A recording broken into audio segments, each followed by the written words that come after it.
अस्सलाम वालेकुम। मैं ज़मीर अहमद अंसारी और आप देख रहे हैं जेड न्यूज़ फॉर यू। अर्ज यह है कि आपने अपने channel Z news for you को अभी तक सब्सक्राइब नहीं किया है तो सब्सक्राइब करें और साथ में दिए हुए बेल आइकन को भी दबाएं, जिससे हमारी आने वाली सभी वीडियोस के नोटिफिकेशन सबसे पहले आपको मिल सकें। Elements that I mentioned about. If we go in for this kind of intervention, this kind of digital solutions, we use the word smart, basically the digital ones. Naturally, in that case, we will be able to come up. Because let me tell you, when it comes to infrastructure development, we take tremendous pride in saying that this is that we are doing great work. But when it comes to road safety, now, this is one place where we really feel that it is a tight corner.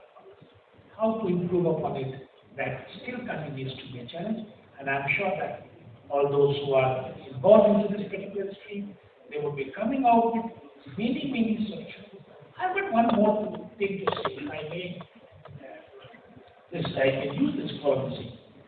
There should be a place where the best practices in road safety, including, who can be connected with for that particular thing, broadly some guideline on the economics part of it, if that is made better. So that anybody who wants to, any new stream, any new, let's say, state transport undertaking, anyone who is ramping up their fleet stream, they want to go for it. They should know that where exactly, which exactly site they should be logging on to, from where they could have access to the. Yes. Thank you so much, sir. And you mentioned that app, which sounded pretty impressive. And on that note, only I would request Mr. Wanga to share his thoughts on, because he also worked on a very similar kind of effort as well as truck fraternity is concerned. And what kind of technological changes we are seeing in this industry, which was, if I may say, a very neglected area of road transport. Uh, Good afternoon to all. So thanks for inviting for this session. I think that this is my favorite session, honestly saying. This is my favorite subject. And I'm pursuing my doctorate only in this subject. So, rightly said, sir, like there are four components if we talk about on the transportation side, which actually that is more alarming towards the accidental and more alarming towards that area. But there is one factor which is, he has already taken that factor and is a very critical here. So I will start with that factor first. Being as a managing director for the trucks, so we are also into the innovation and we are also working on that app, and almost we have registered more than 1 lakh drivers with us, and truly organized way we are operating this application. But in general, if I just want to talk about a few moments, I mean, I'm sure everyone knows Mahabharata and everyone knows that Kurukshetra Yuddha. So it's five versus some thousands against, and those five wins. And why they win, if we talk about, they win because of their one great Sakti, which was with them, and that was Lord Krishna. So similarly, in the transportation industry, if we have to run a fleet, we have to empower the Sakti. That is very much important. When I say Sakti, means it's a driver. A driver is the one who is running the material, who is ensuring it that it is get delivered to the other place, it is get delivered to the consignee timely as well as safe material, and he also has to ensure that fleet also goes in a same manner. So, what we have done it, we have tried to empower the Sakhi. We have ensured that we are building that ecosystem in which we are educating them, we are ensuring them and telling them about the road safety mechanism.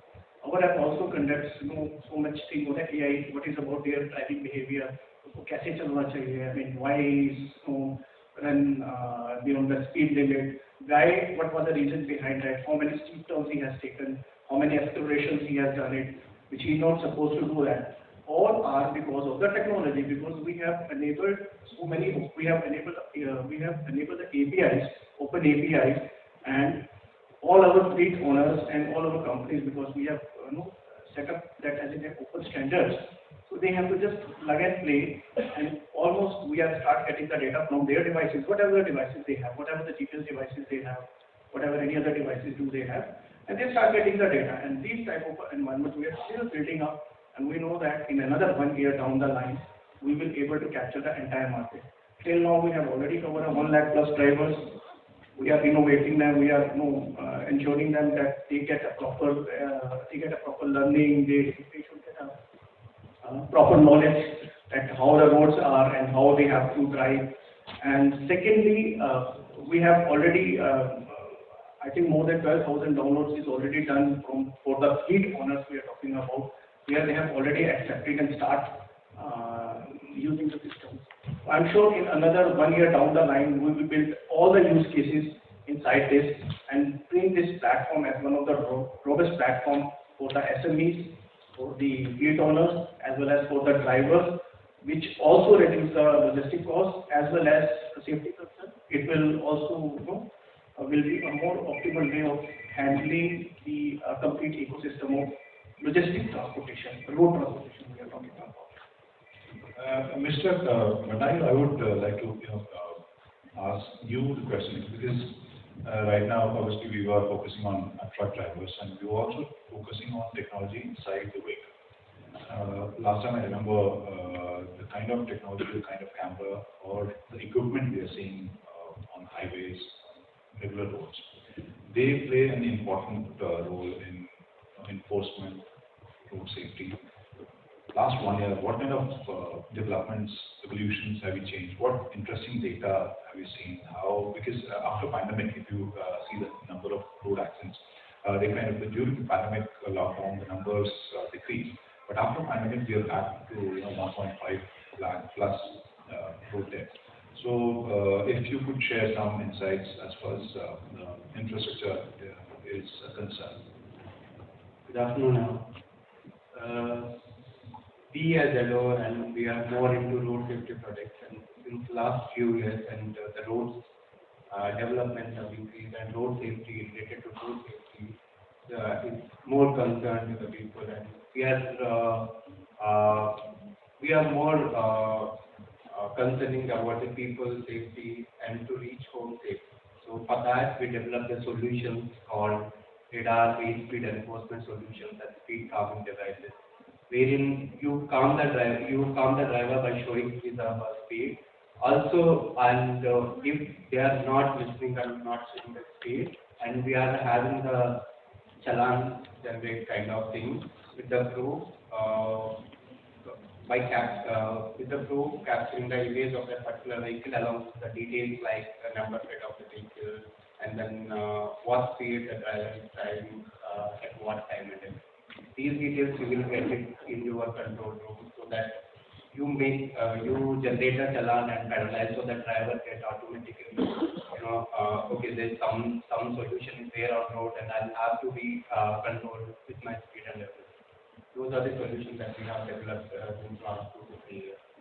So these have been installed in campuses as well as the highways. So is it like a centralized system, like more connected system now? Because we see lots of new highways coming up, and we are seeing lots of speed cameras, speed calming devices. How centralized is it? How seamless is it, so that all the law enforcement agencies access those data and be on a safer road? Everything is centralized and through the GSM. Mainly we provide land-based solution as well as the GSM solution. But the GSM solution is more feasible for the highways application. So through that, we are sending data to the control room, and the control room, the customized software will be there, and however the user wants, we are providing it. So to make it more easy. Okay, Mr. Ramanathan, I want to understand when we talk about road safety, whether it's two-wheeler, four-wheeler, now technology plays a much bigger role. Obviously, behavior is one part, enforcement is one part, but technology is taking the role safety to a next level. How can we enhance that? What kind of evolution path are we looking at? Thank you. Thank you again, Assocham, for giving this opportunity. As you rightly said, the technology plays a very important role because many a time India is a very high accident, fatal accidents are very high in India, and many a time we blame the poor driver. But there are many driver assistance technologies which can reduce the number of accidents. Like in advanced countries, it has gone through the ABS, stability control, and ADAS, ABS. These technologies have played a vital role in many of these countries. They have seen 85% reduction in fatal accidents because of these technologies.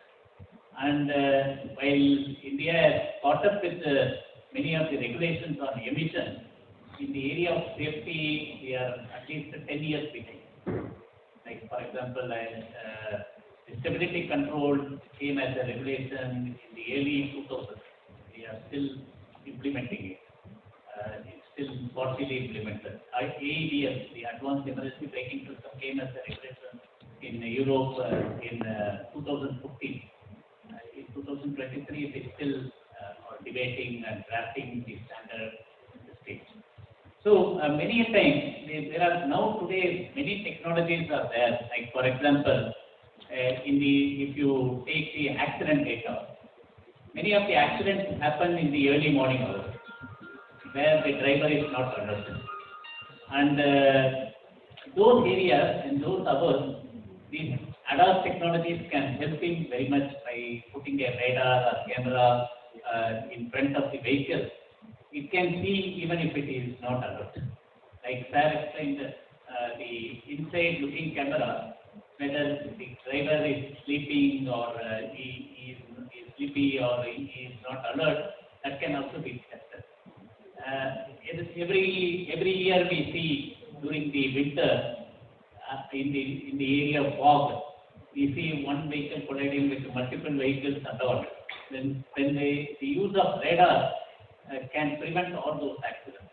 So technology, like there are many like for example in the area of connectivity, even though it is mandated, if we improve the standards and harmonize it with Europe and all, they have already gone for regulating the driving hours of the driver. Like there is a technology called a tachograph, which monitors how many hours the drivers are allowed to drive, and after 4 hours or 8 hours, he has to take necessarily a break. So there are many technologies set up from the beginning. We are working hand in hand with governments and OEMs to promote these technologies. Long back we did safety drive. Before even the regulation of the ABS, we fitted almost 40,000 vehicles with the ABS and promoted the ABS concept in the country. The similar thing we are doing with the trailer safety. Trailer is also a very neglected market where there are many safety technologies are available, so which can play a vital role in reducing the number of accidents. One of the biggest concerns we hear from the manufacturers, the moment we put or add an extra safety feature, the prices cost goes up, and that's something which we keep that debate keeps as a component manufacturer. How do you see that? How valid is that argument, and how valid is that argument, and what kind of increment are we going to see, and what kind of safety equipment do we see compared to international market we are lacking?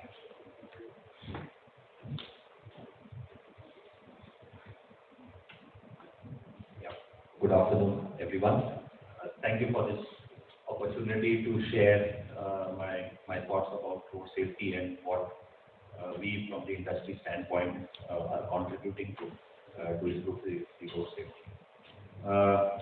Cost is always a very sensitive topic.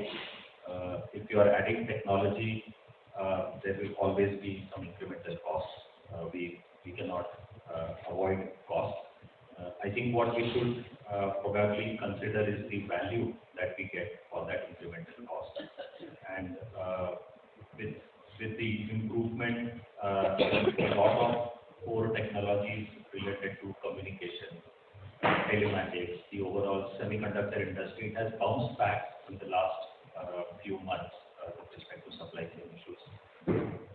And also, in general, the awareness about computing, high-speed computing, onboard computing into vehicles, I definitely see a significant value addition as compared to the incremental costs that go into adopting these technologies. So, like Mr. Ramanathan said, there are a lot of ADAS-based features that are available into vehicles, and these features have been available in European or American market for almost a decade. So the emergence of these features started probably a decade ago, and in those markets, these features are now pretty well established. In India, of course, there has been historically a lag of how these technologies trickle down to India, and usually the lag is somewhere between 5 to 10 years, depending on whether it is an emission regulation or a safety regulation. The gap is decreasing by the way, significantly decreasing. There are regulations that we are adopting much faster now. However, I would categorize the value addition in three sectors, in three buckets. One is the cost of the hardware itself. So we need additional sensors, cameras, and some controllers, microcontrollers on the vehicle. And the cost of these components is not so much. They are getting more and more commoditized because a lot of these components are used across multiple sectors. It's not only the automotive industry which is using these components. The second component, the second bucket which adds to the cost is the software or the algorithm that goes behind this. And these are developments which are happening in individual buckets. We see a lot of startups or a lot of small companies which are developing these algorithms. If you look at the ecosystem, the ADAS ecosystem, there are probably 5 different layers, starting from the OEM, the tier 1 manufacturers like us, and then there are the algorithm manufacturers, there are the chipset manufacturers, and then there are the ecosystem tiers. So all these 5 layers, they contribute to cost, and the second part that I mentioned goes more into the algorithm development. The third is the integration cost, which is borne by the OEM, where they are integrating these systems. I see a significant value addition happening in the second and the third bucket from an overall fine-tuning of the system. So there we are using probably better algorithms. We have more and more machine learning capabilities developed across multiple sectors, and we are using the same capabilities also in the automotive industry to improve. For example, driver drowsiness is something that was discussed. So there are mechanisms where we are able to detect whether the driver is in the right health or in the right state of attention while he's driving. And there are so many new features that have come up and validated, of course, where we are able to have a simple camera right in front of the driver, somewhere above the dashboard, and this camera is looking at the speed at which the driver is blinking his eyes, and then it is learning. If it is learning that okay, this driver usually blinks at this particular speed, and now either he's blinking slowly because he's drowsy, or the frequency of blinking has increased, and then it validates, cross-validates this data based on the facial expressions. There are sensors which can remotely also measure the heartbeat of the driver, the pulse of the driver. And then it measures 3 or 4 different parameters, and based on that, it is able to conclude whether the driver is drowsy or not. And then it is giving alarms into the driver cabin. So these technologies are mature. They are mature enough to go into a lot of vehicles. We don't see this in standard consumer passenger cars at the moment, but in the trucking industry, you would see this in better fleets, slightly more expensive vehicles. You would definitely see this technology. So there, I definitely see value addition coming in. So cost is of course a factor, but the incremental value as compared to the cost addition is significantly higher, and the payback in terms of let's say fatalities or even in terms of avoidance of injuries, payback is exponential. So as we were discussing the attention, assist, people which goes in cars also, some of the high-end cars. I was impressed with the accuracy without the camera also, without that sensor or heartbeat monitor. It's still they still have pretty evolved. I think it should go in mass cars as well. But that is also evolved. Mr. Bhaskar, I would want to ask you because the camera, which is looking at the driver, calculating the kind of the speed or the frequency of his her blinking, the eye. Here, AI is going to play a crucial role. You think this the kind of technology evolution we've seen, AI will give exponential growth? First of all, thank you very much to everyone for this opportunity. See, artificial intelligence and technology is unavoidable. I mean, it is going to be, digital is going to be the way forward, the world we are looking at. In the context of Indian road safety and what we are discussing today, I think the most critical point which I want to bring slightly different perspective to what we have discussed so far. We have spoken a lot about the trucking industry, but at the same time there is a big population of general mass who are also dealing with the road, with vehicles, and that is where the technology can seriously help, be it from the context of accidents due to sleeping on the wheel. There is data available from Center of Road Research Institute that the number of accidents contributed being sleeping on the wheel is 40% of the total accidents on road, fatal accidents. So technology, like what we discussed, predictive technology, AI, machine learning as well, integrated with the vehicle, can seriously help this area. Having said that, these technologies need to be available to the mass. Now, if you see this 40% data on this area, the major contribution comes from the tourist vehicles and taxis. Now, they are not into those kind of vehicles which are coming equipped with that technology. And the reason obviously is cost, which we discussed. And it is absolutely rightfully said that the incremental cost with respect to the value needs to be understood. And this is where the contribution of OEMs come in play. But at the same time, the overall automotive industry is going through a lot of stress. Cost pressure is high.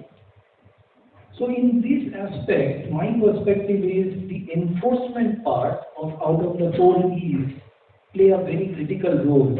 And I am very confident that the new India which we are looking at, if you see a decade back or a couple of decades back, even we were not using helmets on the road. Seat belts were fancy. Airbags were not even there in entry-level cars. Today it is not like that. So I am confident that if, and I request Synergy, through Synergy, that the government can play a big role in implementing and enforcing, which would lead OEMs to bring these technologies at mass. If that happens, then I think there will be a serious improvement overall, not just specific to trucking industry, be it passenger cars or two-wheelers. I think these integrated AI technologies will be a very vital.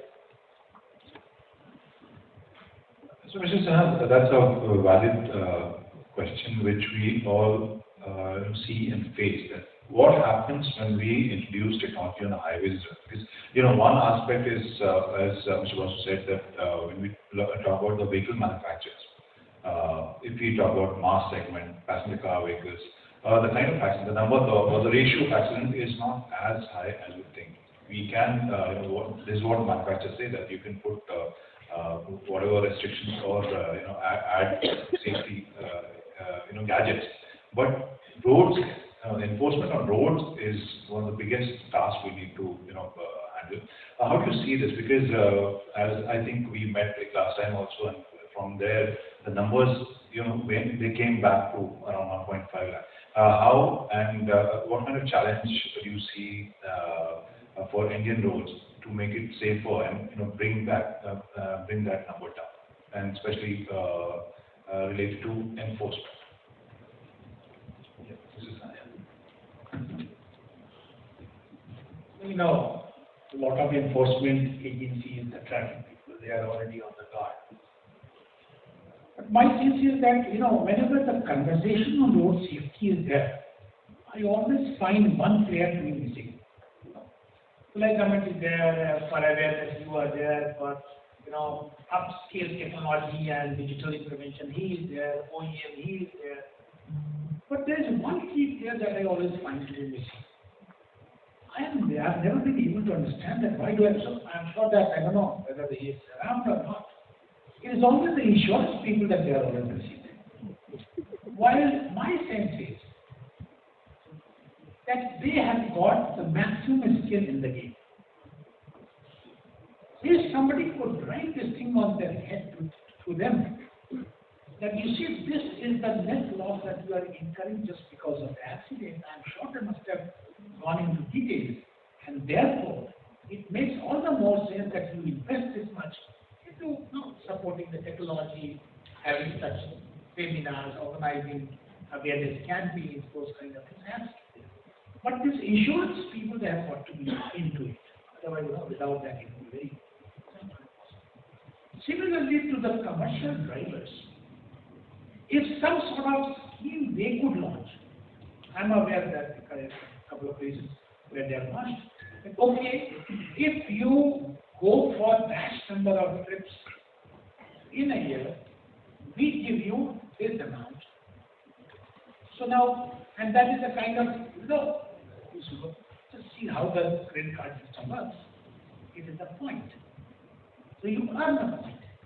You spend so much just because you earn it. So spending takes the back seat. Earning becomes, that advantage.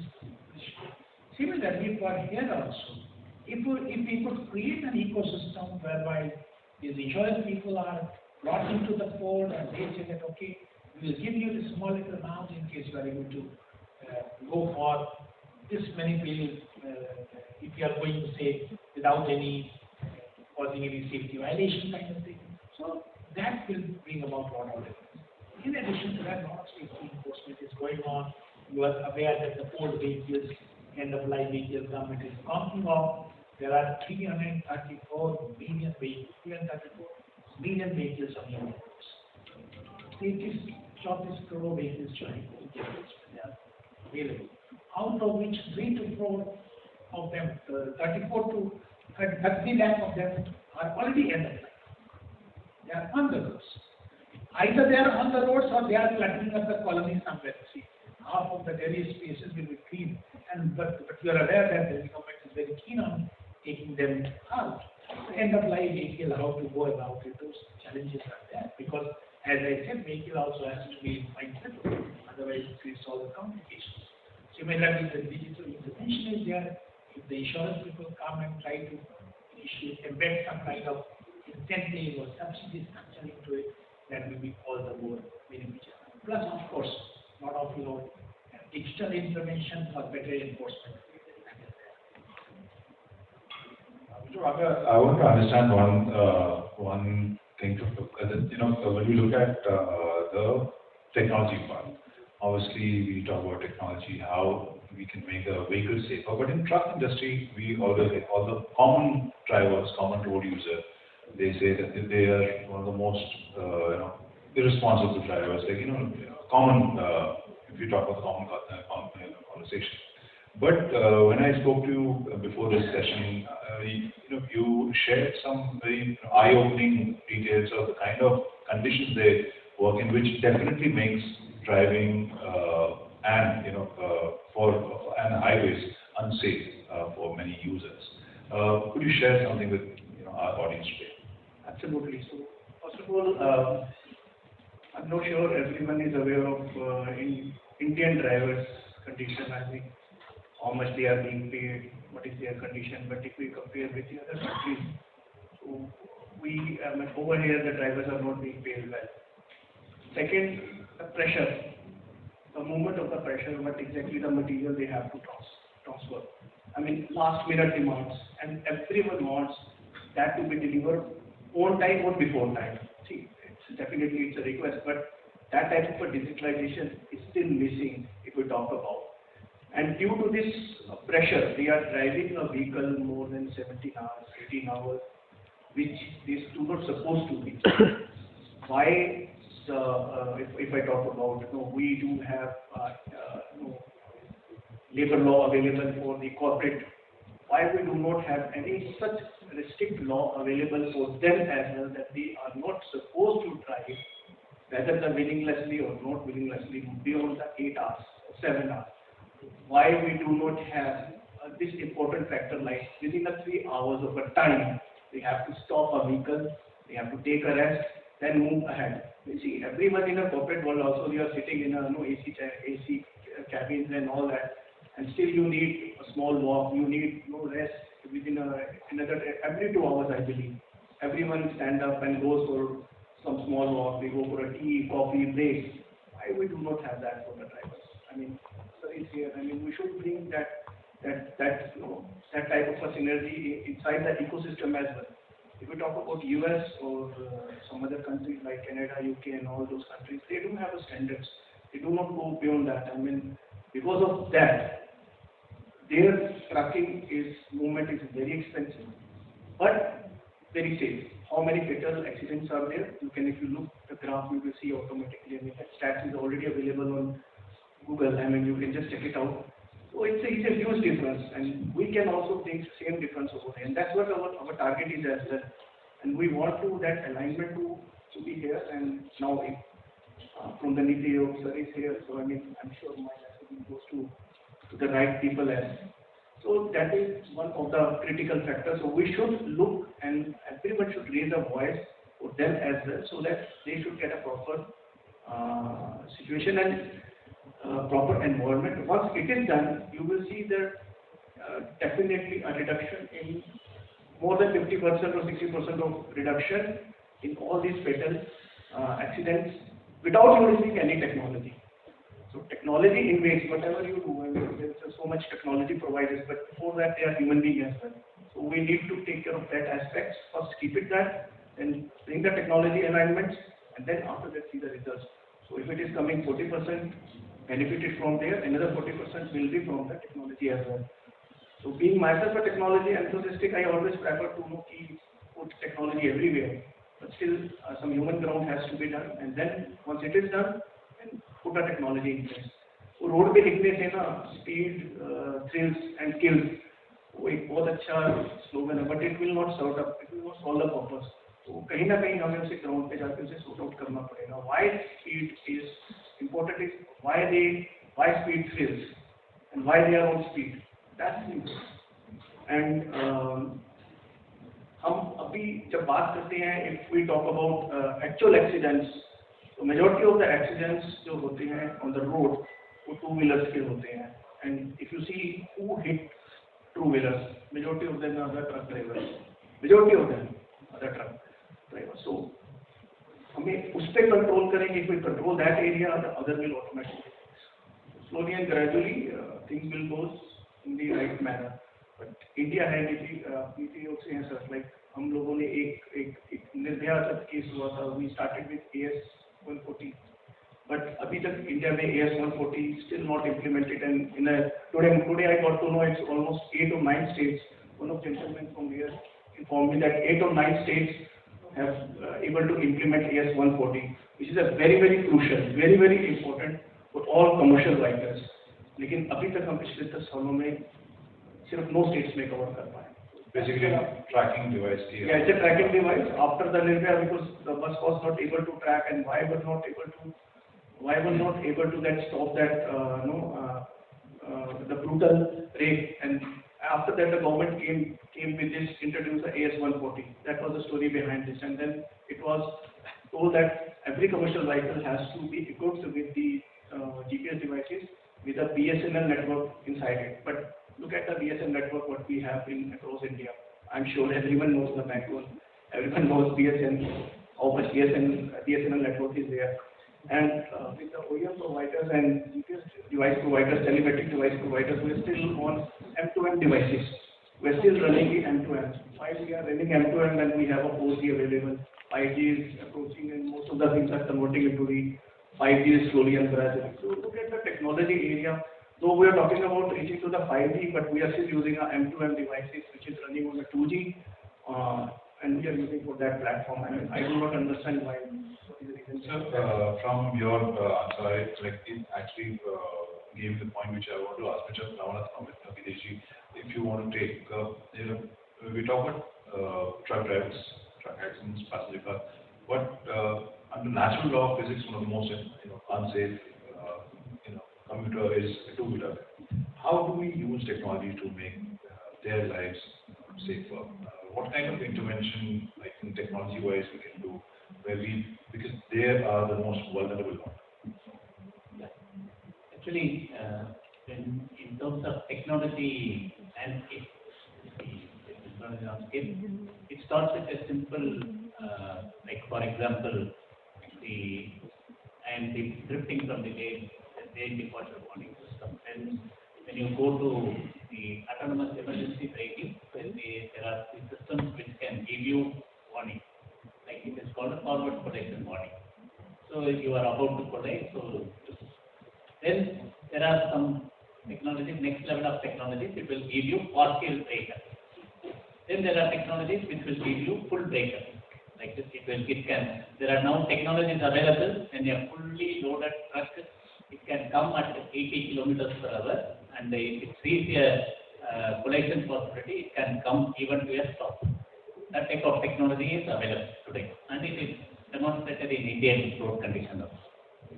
And there are technologies which can help the driver to see the blind spot, like it is called as blind spot.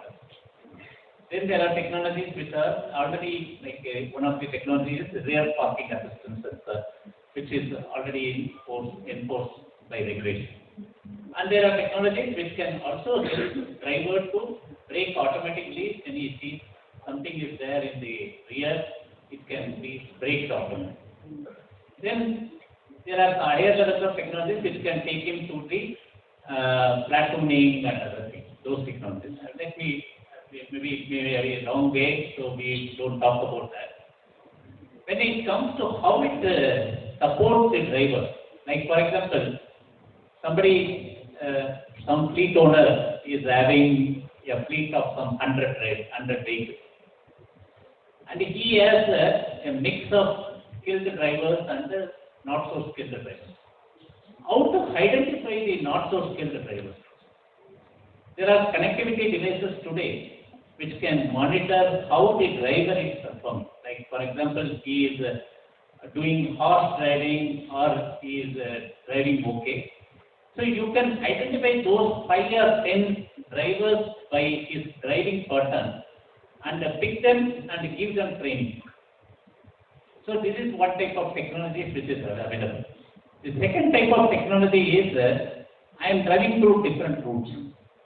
My vehicles are going through. Like for example, now today stability control is there. There are many types of electronic braking systems are available. It can detect, automatically kick off when there is a dangerous turn or something. So you can geomark these dangerous spaces and give information to the next driver from your fleet or next driver. So the vehicle-to-vehicle communication, which can help the next driver to be alert in those dangerous zones. So this is second type of technology. The third is in US and all they call it as a road experience management, where like for example many of us use the Google Maps. The Google Maps not only shows the route but also shows the traffic density or traffic intensity and all. The same type of artificial intelligence they use in the camera. Like there is a vehicle which goes through a particular route with a camera. Then it captures the road. The same localized map is available for the next person who comes through the same road. Then he can be alert of the potholes or traffic situation or something. So this is called road experience management. These are all the advanced technologies available. But even in many countries we have seen the the use of some basic technologies like electronic stability control and partial braking assistance for advanced emergency braking, these can help drastically reduce the fatal accident. So now basically motorcycles में क्या technologies because again numbers highest unsafest होते हैं वो riders. We have talked about passenger vehicles, we talked about trucks, truckers, जहाँ पे two-wheeler riders, even cyclists. But I wanted to focus on motorcyclists. How do we ensure that the vehicles at least they are safer? Is there something happening in the world of? So, from a road safety perspective, I was thinking how do we categorize the action points from a technology viewpoint? What can we do? And I just made 3 bullets. One is speed that results into accidents. One is driver distraction, and one is intoxication. The third one especially being predominant in India in certain cases. So for speed, for two-wheelers, there are no regulations per se which will define the speed limits of the vehicles for two-wheelers. For four-wheelers, there are already regulations where we say that if the speed goes beyond a certain amount, a certain limit, like 80 kilometers, there has to be some warning to the driver that he is not in such a controlled zone. We could have something like this in two-wheelers as well. Especially with electric two-wheelers, there is, in most of these two-wheelers, there is a telematics device on the two-wheeler itself for electrification reasons. The OEM wants to monitor the data. And the moment we have a telematics device, we have some way of communicating with the vehicle. In most cases, it is a one-way communication where the data of the vehicle goes back to the OEM, to the manufacturer for a statistical analysis. But what we could probably also do here is to ensure that if the vehicle is running during the daytime through a crowded space, then with telematics we would be able to control the speed of the vehicle and say, okay, you are going through a crowded market and therefore you are not supposed to drive beyond 25 kmph or beyond 40 kmph. So checks like these could be brought in with the help of technology, and it's not expensive because the hardware is already there. We just need to develop the right algorithms and test it. So as far as distraction is concerned, we of course have the driver monitoring system in passenger cars or in commercial vehicles, and the same could come for two-wheelers as well. We were working recently on an idea of how could we mandate from a technology perspective that the two-wheeler driver is wearing an helmet. So what could we as our company bring in as a product where the vehicle refuses to move if the driver is not wearing a helmet? And we were thinking of really low-cost and foolproof solutions. And one such idea was, if we have the driver monitoring system fitted on the two-wheeler, it's not expensive. We feel that our camera and AI is going to make the cost prohibitive. It is not the case. We have economies of scale, especially in India. We sell few crores of two-wheelers a year. So from that perspective, I think driver monitoring system would help. As Mr. Ramanathan said, ABS is becoming very, very common in two-wheelers. That gives us tremendous control in case of emergency braking with ABS. So going forward, we could probably say that all two-wheelers mandatory should have ABS, and then the control is mandatory.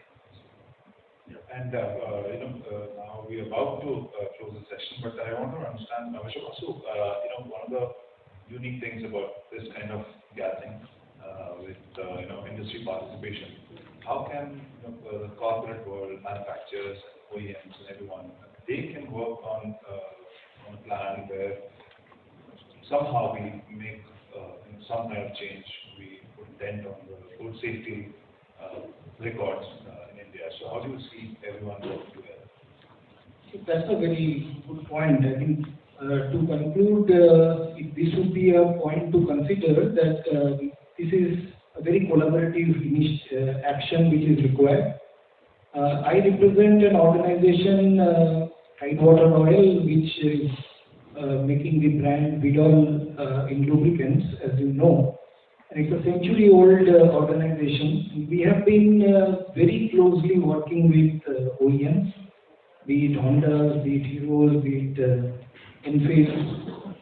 And with time, what I have seen that the intention of the collaboration is increasing, which is the positive part. There is also a lot of expectation in from my personal view, should come from not only just corporates, but as well as the institutions who are having the young minds, and they should open up with the corporates and the OEMs on the first E, which is the education part. Gamification is something which I am personally very interested about to see in this aspect of education, because this 12 to 15-year generation of today, they believe in more self-learning, immersive learning, and not textbook learning, classroom learning. And they are mostly, if you see, are all with their gadgets, playing games. So if we can bring these learning to the institutions through gamification, I think that would be an excellent collaborative initiative between corporates, OEMs, and the learning institutes. I just want to add one small point here, that when we are speaking about technology, we should also broaden our view from digital, which is a must, to also the basic technology, which is the third E, which is the engineering part. And that is where I think we play a very key role as manufacturer of lubricants like engine oils, like coolants, like brake oils, brake fluids. But I think the maintenance of your vehicles should be given a very, very important consideration, and that is where a lot of technology which is coming in based on the new evolution in the engine technology in the vehicles. BS6 is one such step, but I think we are committed to bringing latest reliable quality technology which we are manufacturing in India. And we would like to see that the maintenance of the vehicles, be it from a common man to a fleet owner to a commercial vehicle organization, needs to be prioritized. And this is something which I believe would be a next step of bringing basic technology with the digital advancement. Thank you so much. This is like very gaming, and that is unique, and I think that will work with the youngsters. But you're right, the condition of the vehicle, we should get some kind of a bonus for that, or some kind of recognition for that. That also works. It can be concluded like this, that the digital predictive AI can play a very important role in condition monitoring of the vehicles. And that can lead to the right time and right proportion of lubricants, because it's also a very large cost. And a lot of operators are only spending without even having good understanding. And that will also help. When to change the oil, how much to put. These are basics, but these are cost drain, as well as this makes your vehicle's health go down. That's what vintage car or vintage bike owners also say, that even my car is like 50-year-old, but it is not emitting so much. And even BS6 vehicle, they might be, if they're not maintained properly, they are emitting so much of pollutants. So we started with you, Mrs. and want to conclude the session with you. Just wanted to get 2-3 pointers you think in coming next year when we meet, I hope again. In that time, what are the top 3 or top 4 priorities as far as road safety is concerned from ETI or from government and So let me tell you what will be my takeaway from this particular conversation. One is, of course, framed on my right yes or right explained, that the drivers have to be in the focus. How to go about it, how to make their life all more easy and safe. That is one of the challenges that we have to take it on. In addition to, of course, the digital, the new things that are coming into it, that has to be done, of course, the gaming part that we have mentioned about. These are the things. But I wish, allow me a minute just to explain to you That's how it is that in Indian Railways, all drivers put together, they negotiate 40 lakh signals every day. In a year, they carry 800 crore people, and the number of fatal accidents are less in a year than what happens on the road, only in an hour. Because it is so well regimented. Now the drivers, the entire schedule is so well regimented. And that is the reason why we call him loco pilot. He is as good as an engineer. His level is very high. On the other hand, you see that thing does not work with the 28 lakh trucks that we have in the system, or the 48 lakh buses that we have in the Indian ecosystem. That sort of thing. Of course, of late, Volvo has allowed paternity leave paid paternity leave for their drivers. And some of the OEMs, if I'm not mistaken, it is either Mahindra or Assocham, they have opened up resting centers. And somewhere near Jaipur, they have opened up. There is a system whereby after 8 hours, they are changing the drivers. So that relay system, they are gradually setting into position. And of course, a lot of digital information. So these things are all going on. As you rightly said, next time we meet, probably the scale up of these and their implementation must go up. And we should take pride in saying that the number of fatal accidents have drastically come down. One cannot promise for the 0 1, but yes, as fast as possible and as least as possible. That should be. Thank you so much. Fantastic example also, because if we put drivers in the focus, I think half the issues we keep discussing, they'll be solved. And thank you so much for listening to this conversation, and all of you for taking time and being part of this conversation. Thank you so much. Big round of applause for all the speakers on the stage. Ranki Samrat, Mr. Sunendru, Jay Sinha, Mr. Arijit Basu, Mr. Balwinder Singh Banga, Mr. Kitesh Kotha, and Mr. Ramesh Pandadu, and Mr. V. Ramanathan. Thank you all for coming here and sharing your expertise with the audience today. Let's hope some of these technologies are adopted at scale. We also have better policies for drivers, and we are able to reduce, for truck drivers, we are able to reduce the number of accidents on the road. Thank you so much. We'll now proceed with a very short break and we'll resume with our next session. I request all of you to please remain seated. We'll be back before you know it. To ensure the drivers are adequately prepared and knowledgeable about road safety. Of course, changing behavior takes time, persistence, and a multi-faceted approach. So for this discussion, please put your hands together and welcome on stage our speakers. Please welcome Mr. Ranki Samrat, Editor-in-Chief, Drive Science Network Digital. Joining him on stage are Dr. Ravinkar Shaw, Chief and Unit Head, Orthopedics, Artemis Hospital. Ms. Shivani Khurana, Project Associate, Rahagir Foundation. Ms. Priyanka Rai, Manager, Corporate Affairs, Carlsberg, India. And Mr. Anurag Kulshester, Founder and President, Track Road Safety NGO. Round of applause for all our speakers on stage. And I'll hand it over to Ranki to steer this discussion forward.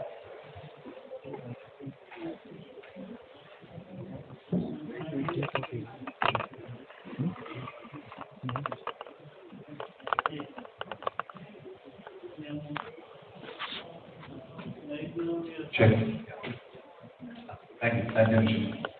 And thank you so much, everyone. This is the second session now. Last session we were discussing technology. और इस बार थोड़ा सा उसका इंसानी aspect हम लोग touch on करेंगे यहाँ पे. We are discussing the behavioral changes and how we can, if you talk about the second part of after the accident happens and what happens after that and what kind of changes we can make or behavioral changes कैसे हो सकते हैं. And for that, first of all, Dr. Jha, I want to ask you about this. Most of us talk about golden hour. We understand more or less because I see very many familiar faces and we have been discussing about safety and golden hour, good Samaritan law, everything. But if you could share with us the kind of observations you have, common phenomena after the road access in India, and maybe top three mistakes what bystanders, bystanders and common road users they commit, which you experienced in hospitals. Thank you. Thank you for asking this very important question, which is actually what we had discussed is about the infrastructure, AI and other things. But what happened after the injury, which changes the life? Life in terms of mortality, in terms of morbidity. So, first thing I would like to tell you about the golden hour. The golden hour is the first hour where the maximum mortality happens. Like 80%, it's a trimodal distribution of mortality in the course of time the patient faces in the hospital or outside. So within 1 hour there are 80% mortality. So as a bystander, as a person who is surrounding the accident patient, first thing we need to look is about the danger signs. And the danger signs about the airway, breathing, circulation, and disability. That's what ABCD of our primary assessment. So the quickest assessment method can be ask the patient, what's your name? What happened? क्या हुआ? क्या नाम है? अभी कैसा महसूस कर रहे हैं? बस इतना पूछना है. And you will get this ABC quick assessment in 10 seconds. If patient is able to take his name, क्या हुआ? कैसे हुआ? In 10 seconds you are able to tell कि boss this is not danger. क्योंकि एयरवे पेटेंट है तभी बोल पा रहा है. ब्रीदिंग होल्डिंग कैपेसिटी है. He is able to speak. C. Sufficient oxygen is getting into the brain, so he is able to orientate an in place person. So that's the quickest method we can assess whether there is any danger sign or not. Now coming to next step, what they can do. So I usually teach this in emergency medical training and other things. So there are ABC which needs to be implemented there if we can help. First is I would like to show on slides if possible, because explaining in words is it possible with slides? Okay. Just I mean, yeah. आगे चलेंगे थोड़ा airway पे आएंगे.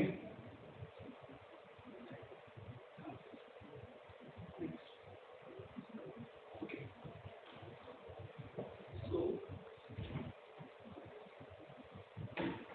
So this is the golden hour which I was talking. The mortality that happens 80% in within 1 hour. So 80% you're saying? 80% of mortality happens within an hour. Okay. And rest. What's like? How many can we prevent? So first, like, see the danger sign. Number 2, come directly to the airway. What we can do in airway? First thing, make the airway patent. So it's a very basic technique. Chin lift maneuver. As you can see the picture, just lifting the chin can make the obstructed airway patent. Second is jaw thrust. That can be done in this way. So this is the first thing and very, very paramount. Now coming to breathing.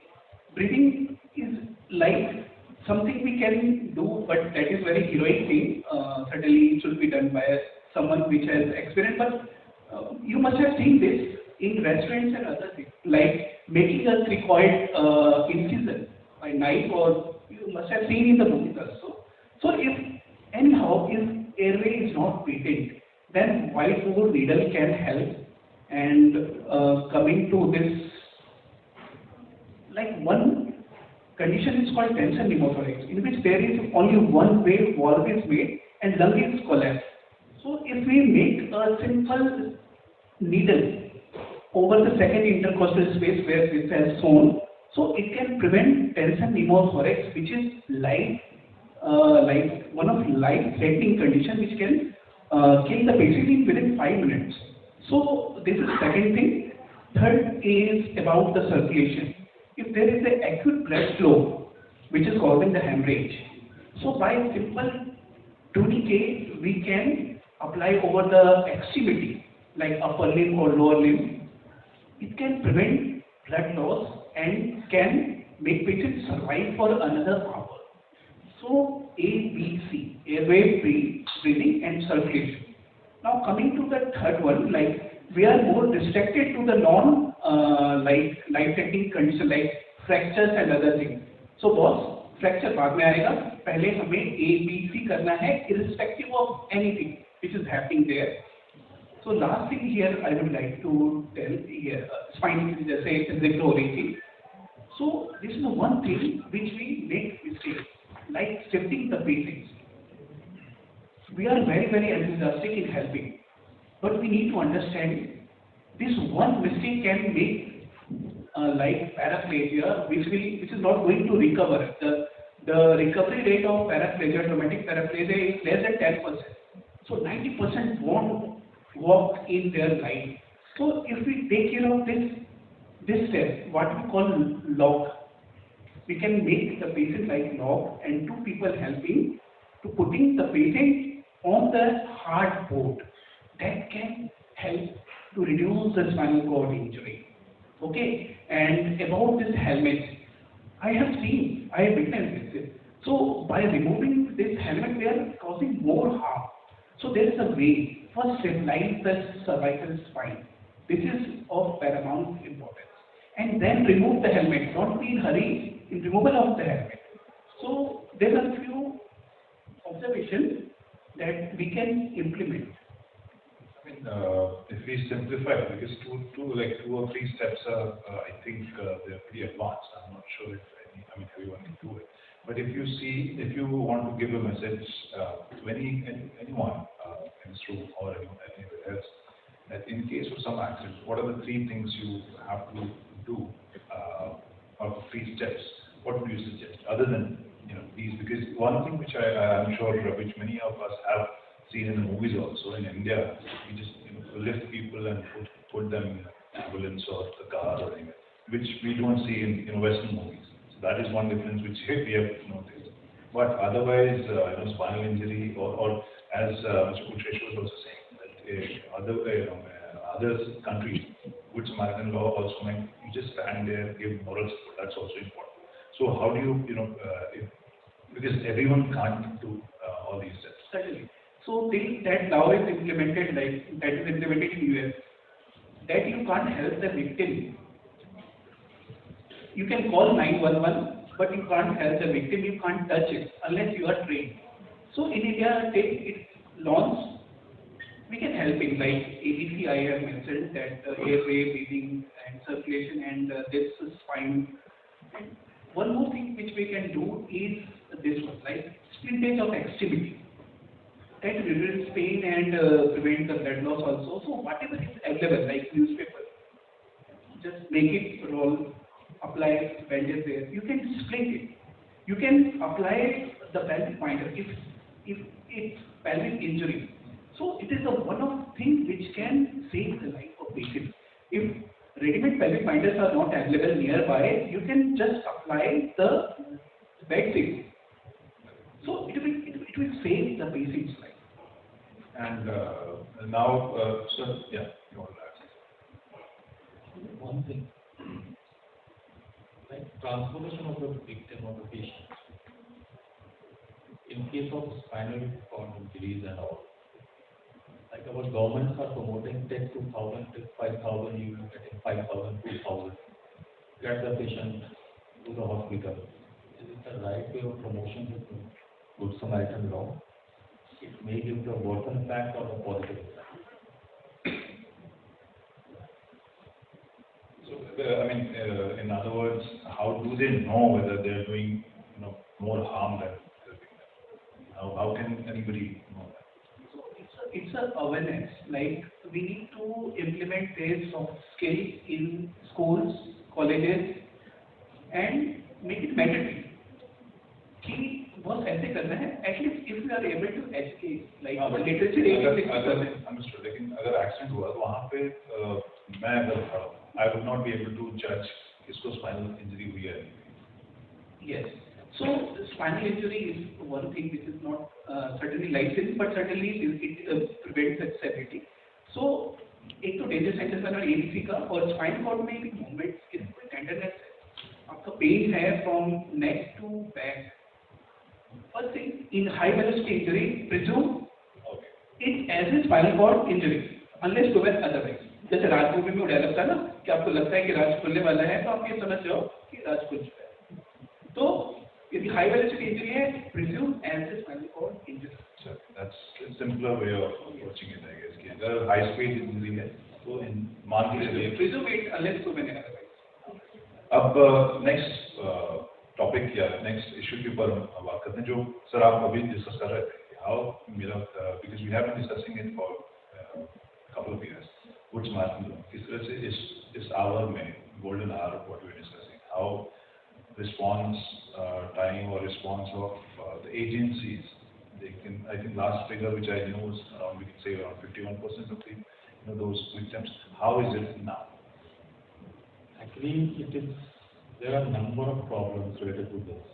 On golden hour, we are promoting. Okay, so see the type of traffic on our roads, see the type of jams on our crossings.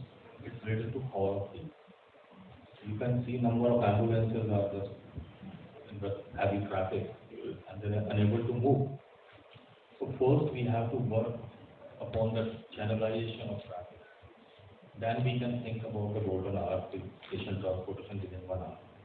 And second thing, as per the government laws, like trauma centers may be opened by the government within 15 kilometers periphery of the area. After 50 kilometers only they can open another trauma center. So means AIMS is the only trauma center in Delhi, Faridabad, Pulwama and everywhere.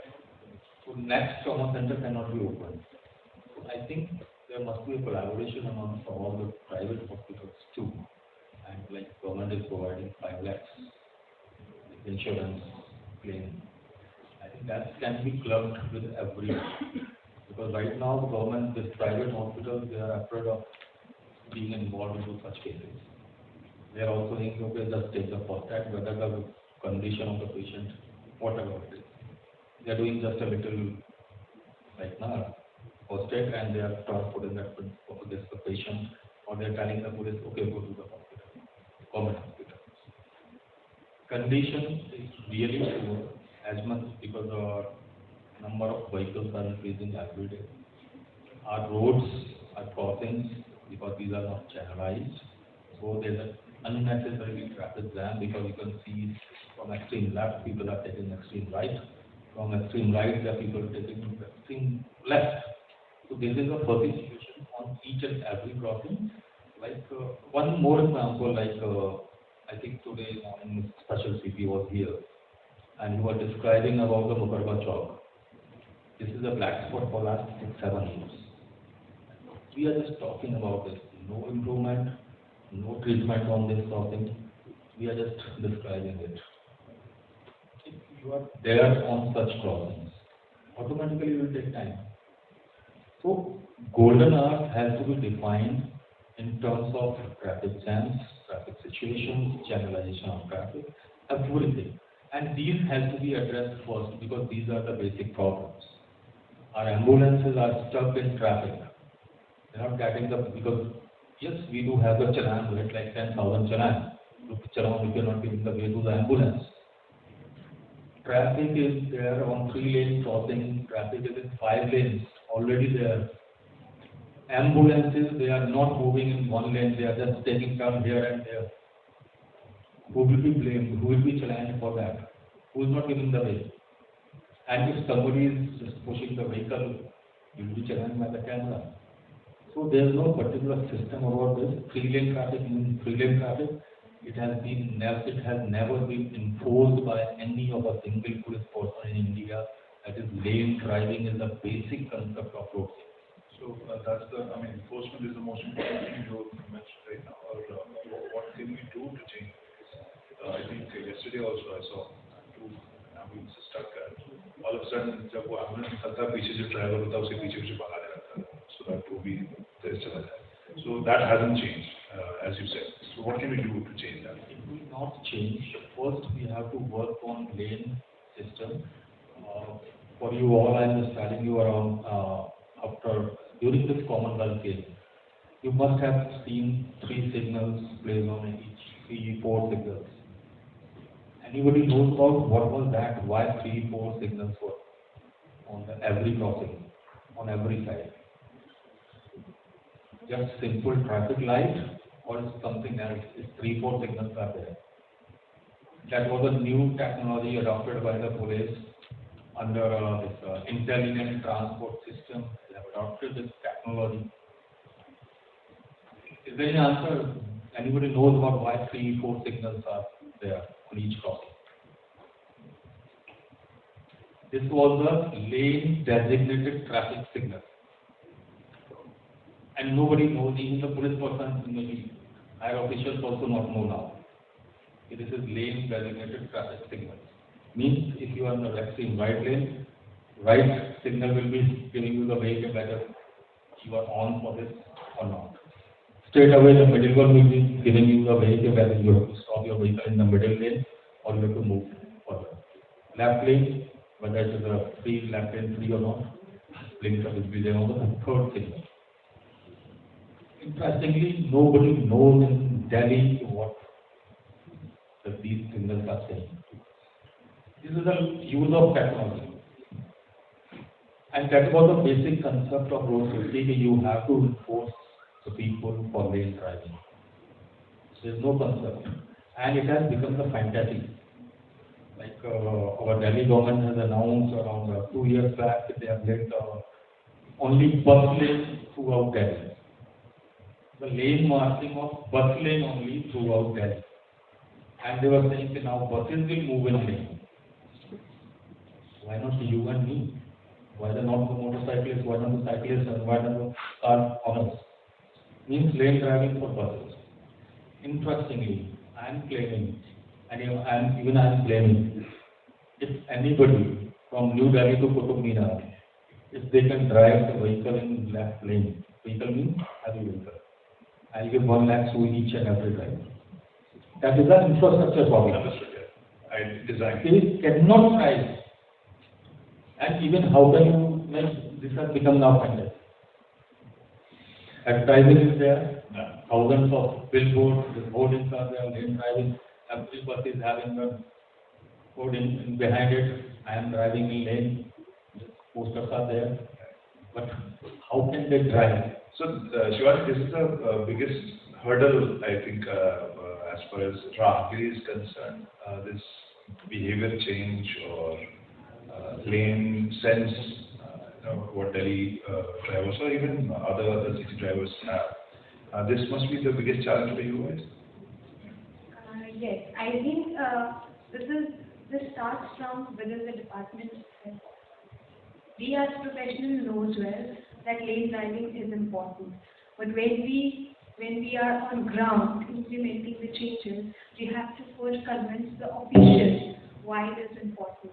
So there is a lack of capacity building within the road owning agency departments, within the traffic police departments. We have to convince them why this is important, and then only we can build the infrastructure accordingly. Lane driving is a behavior issue, yes, but then it is also lack of awareness between every other officials who are actually making, who are doing the infrastructure. So the first thing starts with the capacity building. We all sitting in this hall know how important it is, but the persons who are actually on ground, just like let's say traffic police, even they don't. The people who are on ground, I'm not talking about the high level officials, they know it well. But the people who are on ground, who are at intersections on the road, They don't know it how important it is. So first thing is capacity building for them. And then, yes, it will be easier for us to build the infrastructure because there will be no hurdles from the officials and the infrastructure building departments will themselves, make it a push ahead. We push ahead this kind of concept in India. And slowly the behavior change among the citizens who doesn't know these things. And we are not taught in our education system like how important it is. Slowly they will automatically follow the lead action. So any changes have you seen in the last couple of years when Ralgiri started? I remember usage or restricting the lane or reducing the number of lanes was something which no one no one was convinced. Why do we want to narrow the road? But अभी अगर आप pedestrians के लिए अलग से safe space बनाने की बात करें, so is the residents less now? I don't think so there is any change. I really doubt. I mean, it depends upon whom we are dealing with. If we have already been in touch with some high-level authorities and we are able to convince them that this is important and we have shown them examples, then it is easier for us to take the permission to do this, to make footpaths, to shorten the road width. But when there is a new administrative official in the hall or in the city, again it goes back to zero. Again, we have to start with the same, like we have to give them examples, we have to show them the case studies, we have to tell them how important it is. So yes, for a while if we are working like from last 10 years, if you, just a number of... And what about car drivers or passenger vehicle owners? I mean, has that behavior changed? Because earlier I used to see some kind of resistance. Yes, the resistance is still there. I mean, I think if we provide the infrastructure for the car users that you have to drive on this vehicular carriageway, they'll drive there. They won't drive over the footpath. But if you give, and yes, we have to look for the enforcement part also. We have to do the challenge to make them like, this is not your space if they violate that. You're saying something? I think that is some activities we are doing nationally, like whatever the awareness is going on. Maybe three, number of places where we are doing blocking the ways for the traffic, and we are using it like Rajgiri Day and all. I think we should not connect Rajgiri Day with the road safety. Roads are not for playing. It's very simple. It's a normal funda. In case of Rajgiri Day or the blocking the traffic for in the morning hours for 3 hours, 4 hours, this is the type of enjoyment which we are providing to the people. Means they can whatever they want to do on that particular stretch, they can do. They can dance, they can play, they can cycling, they can do whatever they want to do. Even the DJs are there, people can dance easily. So it is something else than road safety. This is for the benefit of the public indirectly in case of lifestyle improvement, but not in case of road safety. Priyanka, I want to understand the behavior change when you talk about behavior change. And when we compare India versus the rest of the, maybe European countries or America, driving under influence is something which we have seen at the inconsistent kind of enforcement. What kind of challenges do you face in changing the behavior of these drivers when we talk about drunk driving? So I think behavior change is a very broad issue to deal with. We have to start small somewhere. And consumption patterns, if you look at beer specifically, in India the palate is towards stronger beer. And therefore the higher the alcohol content, the far trickier it is when you drink and drive.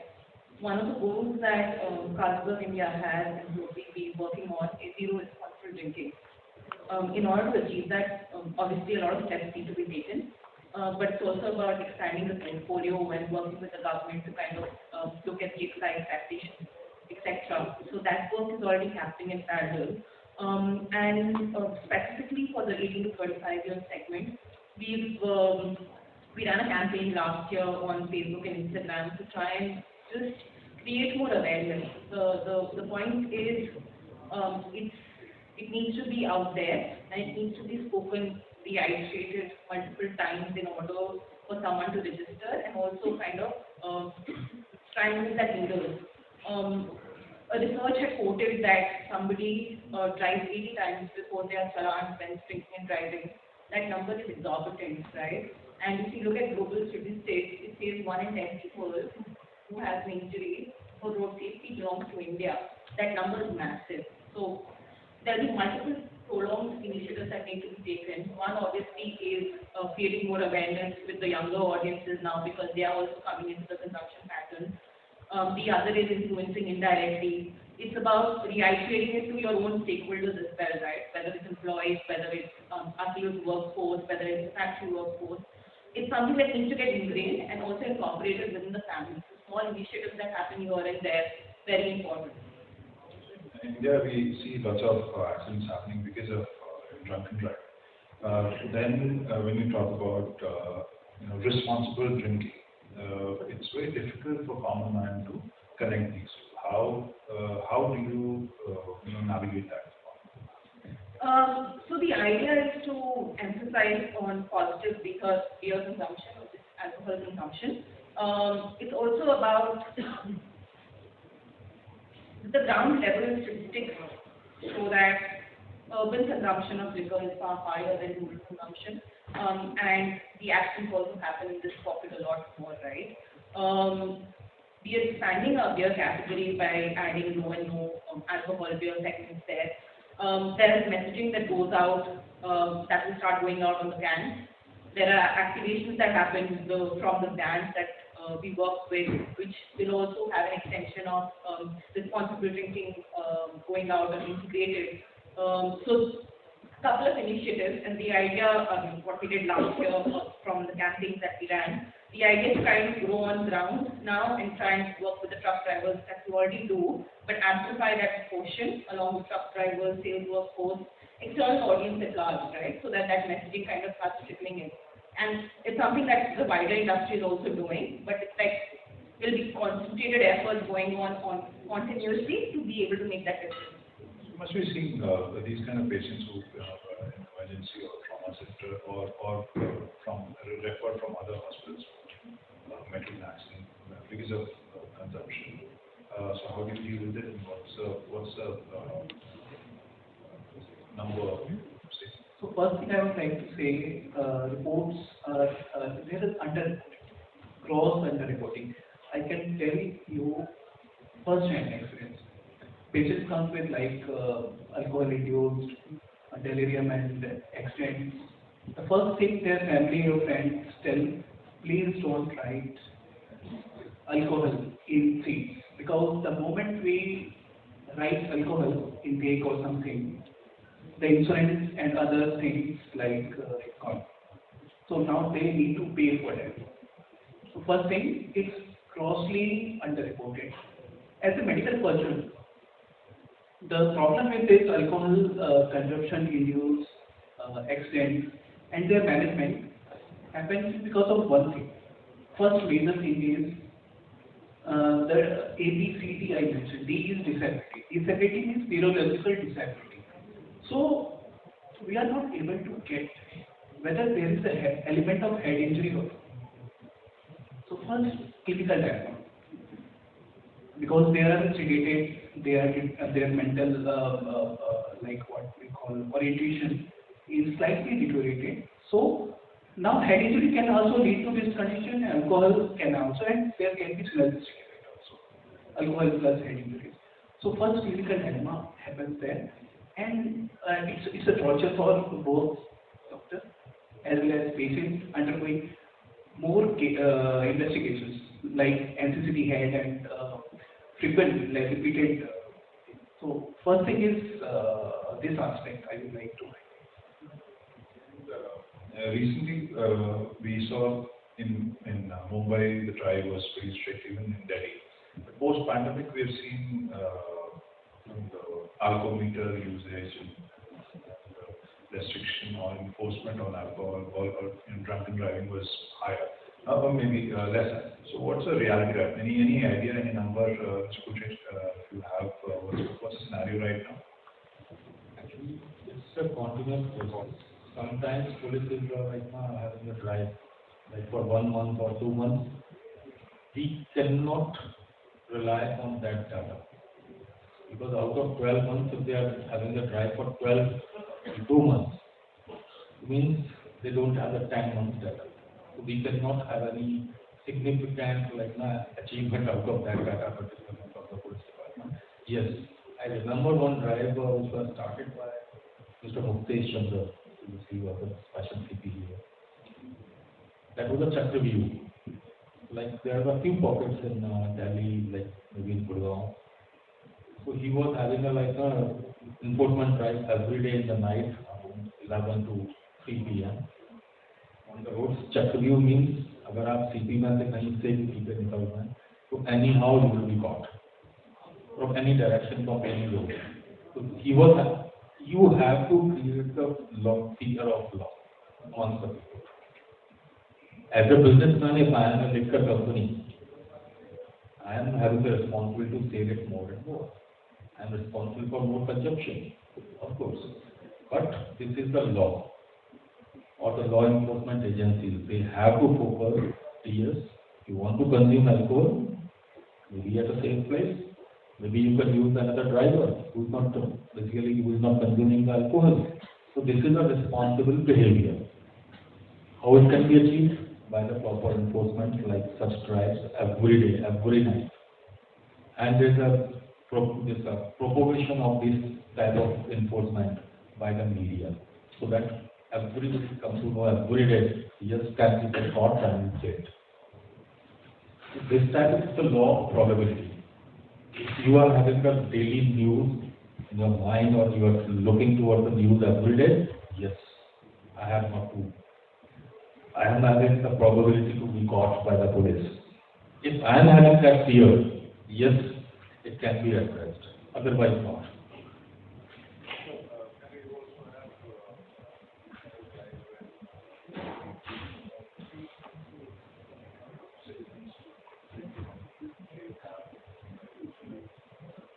We do that. So even for internal stakeholders, right, and employees, etc., if there's ever a party or if there's ever a get together, then everybody takes care and go back. We don't allow anybody to drive back home. We're very conscious about that, and I think it's leading from the front in that manner. That's one. The second thing is obviously the second driver acknowledgement that needs to happen, right? So you need a partner or a passenger who's non-consuming liquor to kind of take that toll ahead for driving back home. So it's always like planning it out, being more methodical about it, that kind of aspect that gets drilled down. Third is also, like I mentioned earlier, the consumption patterns of higher liquor content, right? These three parameters kind of need to work together. And I also think, like even from the internal stakeholder kind of taking a kind of messaging, it's the larger family also being worried, right? So that kind of connotation needs to keep on getting drilled down, because families, near and dear ones, and the impact that you have on others' lives when you're doing that is also a thing that to be cognizant of.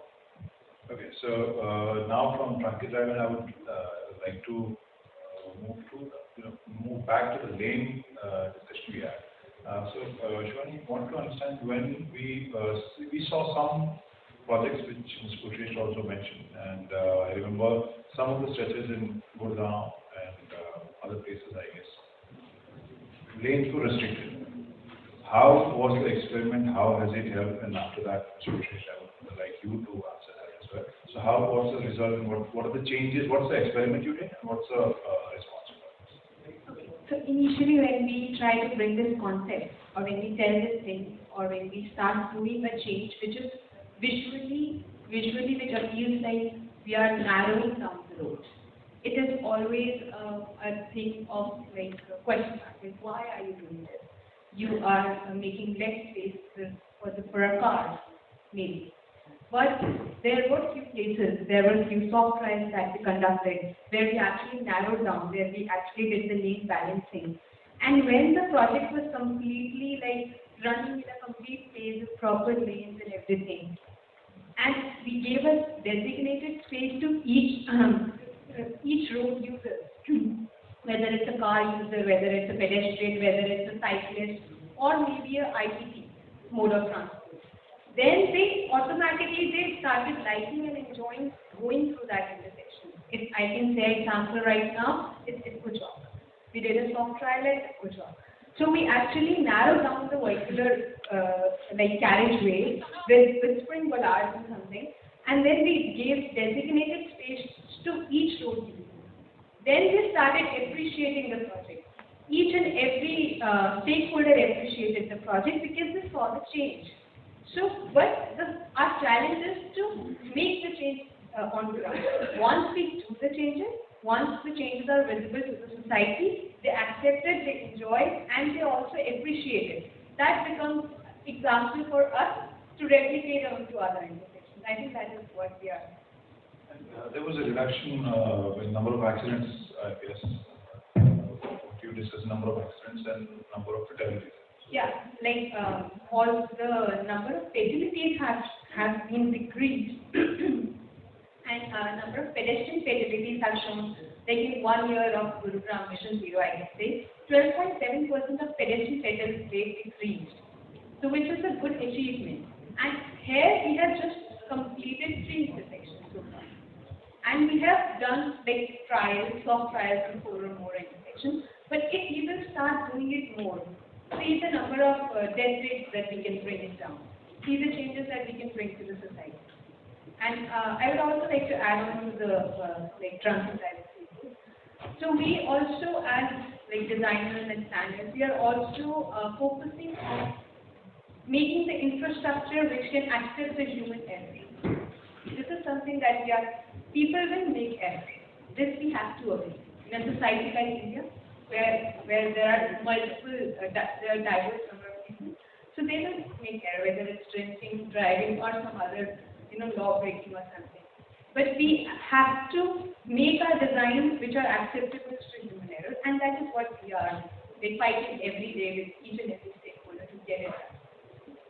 What about others? Like our discussion is more or less very NCR centric. What about other cities? If you want to add, I mean, all of you, how can we change this scenario nationwide? What is that you want to start? So, as you mentioned, we are like metro city or large city centric. If you go to periphery, the situation is slightly worse. The getting first medical care, if you go towards Jharkhand, Bengal, Odisha, that kind of place, or towards Himachal areas, much is slightly different story. I will come to later. But in remote place, getting first medical aid, the good medical aid where you can believe in that system, is beyond 4 hours. Okay, more than 3 hours, more than 4 hours. In fact, in many cities, Jharkhand and Odisha, the closest place where you will get, in fact, for vascular injuries also or any other limb-threatening injuries also is more than 3 to 4 hours. So first thing is we need to reinforce the primary health care. It's already there for years, but neither doctors are present, neither trained medical paramedic staffs are present there. So first we need to make things move in that direction. At least patients should get first aid or the first golden hour care aid. So situation is very bad actually in peripheral centers.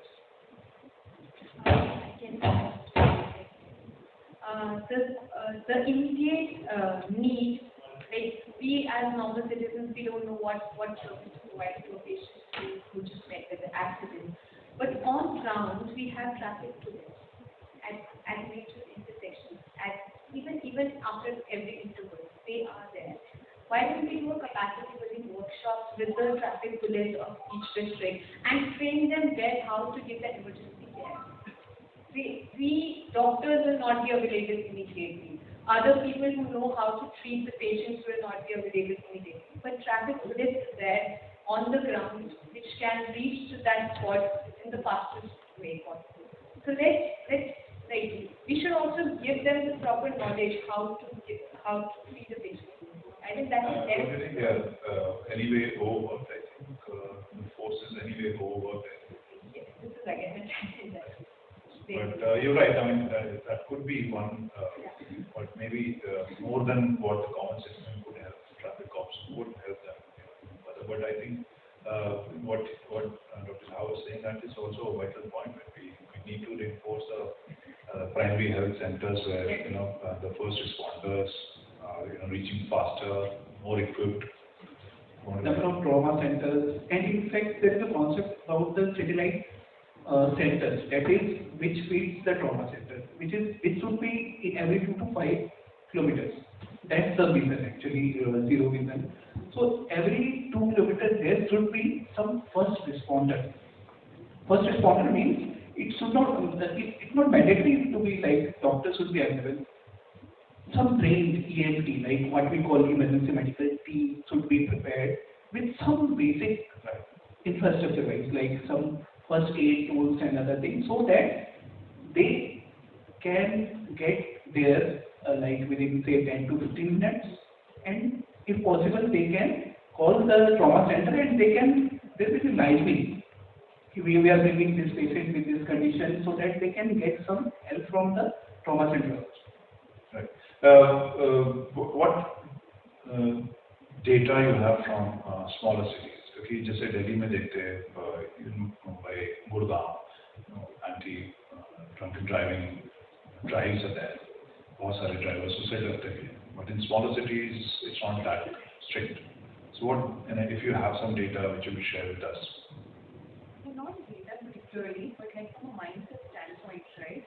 One of the things that he mentioned was about awareness that is required from a media standpoint as well. There's a taboo related to alcohol per se, right? There needs to be like a conversation because the implications are manifold for it. So that's one. Second is data obviously is underreported, it's not authentic in that manner. But like from a engagement standpoint, a creating awareness standpoint, we work a lot with truckers, right, to create more awareness so that it's an ongoing effort with them and obviously the sales force that we have, because they are on the ground and they have the extended arms and legs for us. We have like an app in-house where somebody before they start their day is supposed to do a generic check on road safety before they step out. The helmet conversation that we had, that's a part of the onboarding exercise that happens. There are routine trainings that we do both for internal and external stakeholders when they are in the facility or on our regional offices. So those are the initiatives that we have taken at the moment, and the idea is obviously to scale it up further. But yeah, like I mentioned, the media needs to kind of demystify at some point in order to bring the balance and create more awareness. Because implications are there on ground as well. Yeah, and वो एक mentality रहती है, गाड़ी तेरा भाई चलाएगा.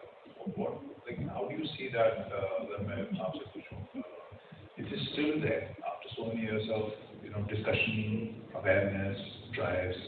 I think हर हफ्ते एक या दो मुझे WhatsApp message या memes जरूर आता है where they say गाड़ी तेरा भाई चलाएगा.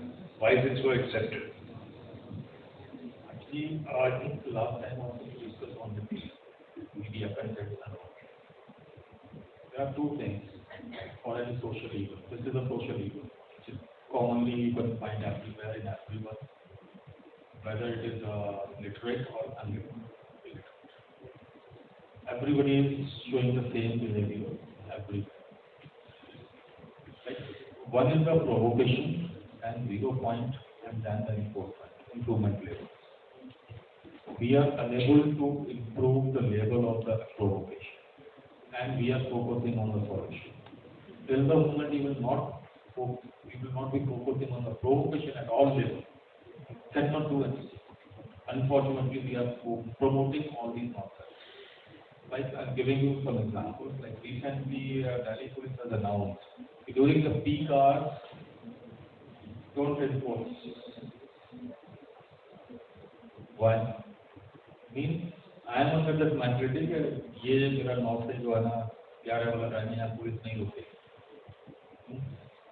Unfortunately, my behavior will automatically change if it is published in the media, if it has been announced by the police in the media, in front of media, means they are doing the wrong job. Number one. Second thing, in case of like a TV advertisements, movie and all, every time you are having a provocation in all the movies, violation of traffic rules has been glamorized, adventurized. Of course, this glamorization and advertising, this adventurization is a very popular thing amongst we all. We all are following number of heroes, number of heroines, and whatever they are doing, yes, we are following that indirectly because this is changing our mindset. Every 10 seconds, every 15 seconds or 20 seconds, just looking at violation of traffic rule in advertisement on TV. You can see number of corporates, they are showing some stealing, spending, everything. It is creating our mindset at every level. And the third level of provocation by our most influencers, like these are the influencers. Third most is politicians. If I am announcing कि नागपुर से सिरडी अब 3 घंटे में पहुंचेंगे, क्योंकि अब आप fast road होगी या बेटर रोड होगी, अब आप पहुंचे। साइकोलॉजिकल इम्पैक्ट लोगों के दिमाग पर जा रहा है। अब मैं इस रोड पर 3 घंटे में नागपुर से शिरडी पहुंच जाऊंगा भगवान जी के पास। वहां पर अनफॉर्चुनेटली जिस दिन पीएम श्री मोदी जी ने वहां का इनॉग्रेशन किया, विद इन 100 days 900 एक्सीडेंट्स, मतलब chances of reaching to the god हुए वहां पर। And out of that 31 god के पास पहुंच गए within 100 days, and within next 50 days that figures have reached to 52. Who cares? Now we will wait for the data for next 4 years. अभी से वहां पर लोग मरने लगे हैं, फिर ब्लैक स्पॉट एनालिसिस होगा, 3 साल के फिगर 4थी साल में कलेक्ट किए जाएंगे, फिर 5वीं साल में उनका एनालिसिस होकर गवर्नमेंट रिपोर्ट देगी, और फिर कोई गवर्नमेंट का सिस्टम चलेगा कि इसको ब्लैक स्पॉट अनाउंसमेंट करना है, उसमें 1 साल लगेगा। मतलब 6 साल तक, 6 साल बाद आप उस नागपुर शिरडी वाले रूट पर आप बताओगे कि ये ब्लैक स्पॉट है, देन 6 साल बाद ट्रीटमेंट होगा। जिस रेट से अभी लोग मर रहे हैं, पूर्ण अकाउंटेबल पता है। And this is entirely wrong infrastructure जो आप लेन ड्राइविंग के बारे में कह रहे थे। This is has never been enforced in India and it has not been the concept of our traffic police to enforce like this. You can move on highway, you can see the, I think Shri Gadkari ji is announcing every time, मुझे ये नहीं पता दिल्ली से जयपुर जाते हैं तो हर लेन में truck क्यों चलता है। अगर हर लेन में ट्रक चल रहा है 60 की स्पीड पर, तो मैं जब 80 की स्पीड से कार चलाऊंगा तो मुझे कभी लेफ्ट कभी राइट ओवरटेक करना ही पड़ेगा, तो मेरी स्पीड आपने पोस्टिंग कितनी किया 80, और हर 3 लेन में वो ट्रक चल रहे हैं 60 की स्पीड पर, तो I have to overtake. I am not violating traffic rules, but indirectly I am violating. Who can stop it? Police can stop it. So, before just one point I would like to about this responsible behavior. Just but as celebrities and influencers, they change our behavior. We have seen like alcohol induced something like Rang De Basanti once it came. So Amir Khan scene over the fort. So the accidents and other things increased immediately. Just one influence, one movie, one influence. Uttar Punjab, drug-induced delirium condition, road traffic accident just increased immediately. Similarly, like police homes and other things, bhang-induced, not only alcohol or carbol, but bhang-induced injuries. You can, so these are the influences. Social media or movies or celebrities. So this responsible behavior is not one time. It's something which is to be continuous. Yeah, but just maybe you don't agree. एक point मेरा ये रहता है कि इतने मासूम तो भले इंडियन है नहीं कि किसी ने दिखाया पी के गाड़ी चलाओ और न चला। Point is that enforcement is also something which we need to work on, because yeah, so So I think that's a longer debate because I think for influence wala I kind of But as a Indian, we try to imitate और हमें करना चाहिए होता है, चाहे वो बाबा साहब हो, चाहे किसी भी चीजों का हो, we are very yeah. So वहाँ पे जहाँ पे हमें गलती करनी होती है वहाँ पे भी take this refuse कि हाँ भाई हमें but you're right उसका असर जरूर पड़ता है subconscious पे but I think वहाँ पे that's how a society or a system should work where you introduce enforcement and it doesn't matter कौन क्या कर रहा है आपके influences. Sorry, so before I wrap up आप सभी से मैं एक point पूछना चाहूँगा. What like as we discussed this was about the behavior on road, off road. And as you mentioned, self-realization. So, कौन से एक point आपके हिसाब से लगता है behavior चाहे वो corporate में हो, individual में हो, rural, urban, all of you. Maybe we can start with you. So, what is that one change which you hope we should see? WHO and United Nations have recognized very well. Only awareness or education cannot work in case of those alone. Number one, you have to provide the better and safe infrastructure. Then you can enforce it. Then the automatic road user behavior will change. We are working on the last topic, awareness and education, but we are not working on this infrastructure part, and the result will be zero because data is in front of us. Our central ministry is trying for last 13 years before the decade of action starts. Reduction by 50%. And today, it's an increasing of this figure by 50%. So that is the result. The data, I can say, this is the data from the central ministry. And the changes in this case, we are not making these civic agencies responsible for all these things. It has been observed by a few NGOs, like I can say there are 1 CR crossings in India, and almost 70% accidents are happening here, the cars stop in U-turn and Y junction and here and there. But we are not focusing on these type of infrastructure. Focus on that. Entry, exit on highway, number one default. It must be safe at all points. जरूरी है कि जब मिस्त्री जी की gap होगी तो उस crossing उस वाले जो ब्रिज को है उसको इम्प्रूव किया जाएगा और उससे रिलेटेड जितने भी 10 ब्रिज हैं उसके ऊपर उसको छोड़ दिया जाएगा. क्योंकि कॉमन रिस्पॉन्सिबिलिटी अगर एक आपके ब्रिज पर उस टाइप का एक्सीडेंट हुआ है and this is the same situation at all sides, improve it, otherwise penalise that. Simple penalization of NHAI because now they are constituting almost 60% accidents on a highway, state highway. So I think they must be set accountable for that if you are not improving that situation. Even after one accident, and if you have improved just one point, why not all the 100 or 200 points? So you said the accountability. I think behavior change, like I said, in itself cannot make the major changes in the road safety domain. I think it should be collaborated with engineering and sports. And education, yes. So education starts, like in India we have seen most of the road accidents that are happening is of the youth. And youth come on road after just completing their graduation. So let's start educating the youth first, who will be the new drivers.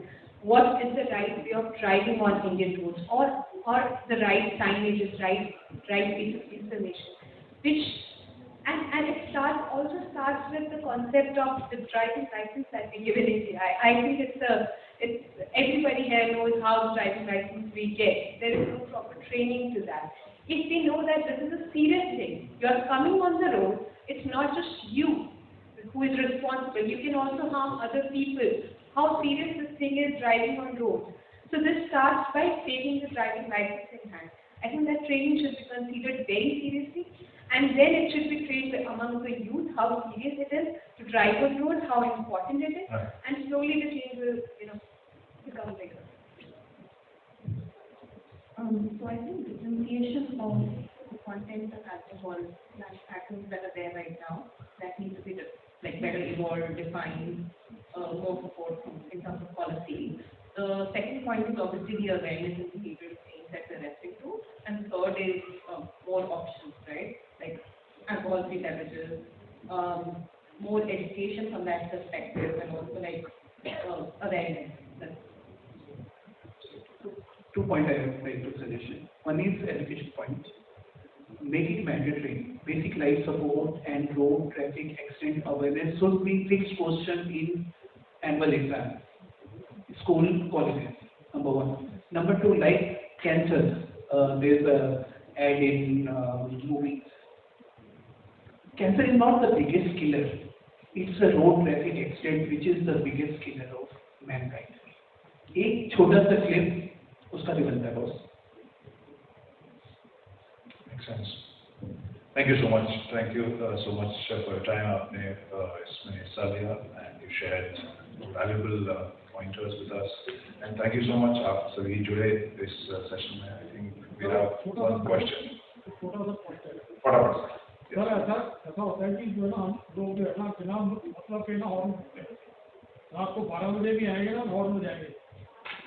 लेकिन जब कोई लड़की फंस जाती है, जैसे साक्षी जोशी का एक ब्लॉगर है, उसने टीवी में दिखाया कि जो है उसके पीछे कोई क्रिमिनल जा रहे, तो वो पता नहीं कितने किलोमीटर तक जो है चलती रही. भाई हम जो है ना हॉर्न क्यों नहीं बजाते जब फंस जाते हैं?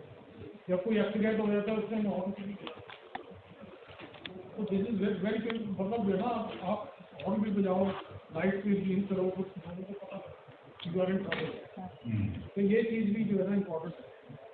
Basically, this is part of the overall, I think, awareness and education जहाँ पे इस तरह की चीज़ें भी सिखाई जाए कि हॉर्न क्यों नहीं बजाना है. कि सब लोग बेसिकली इस एंटाइटलमेंट के साथ जाते हैं कि गाड़ी में हॉर्न लगाया तो हम बजा भी रहे हैं.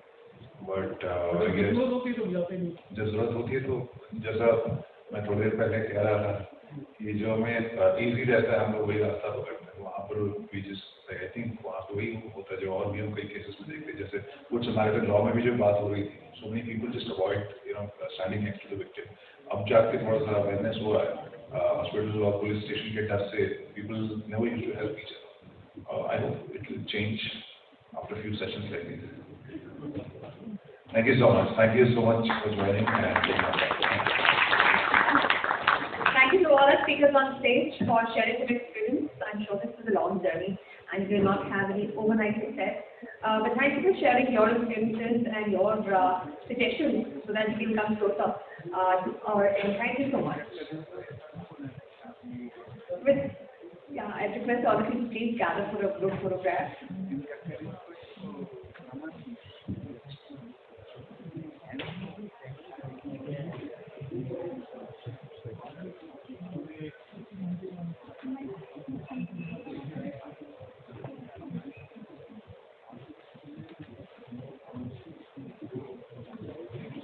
With this, we come to the end of the 7th edition of Assocham's Conference on Responsible Behavior and Smart Mobility, a roadmap to safe roads, safe lives.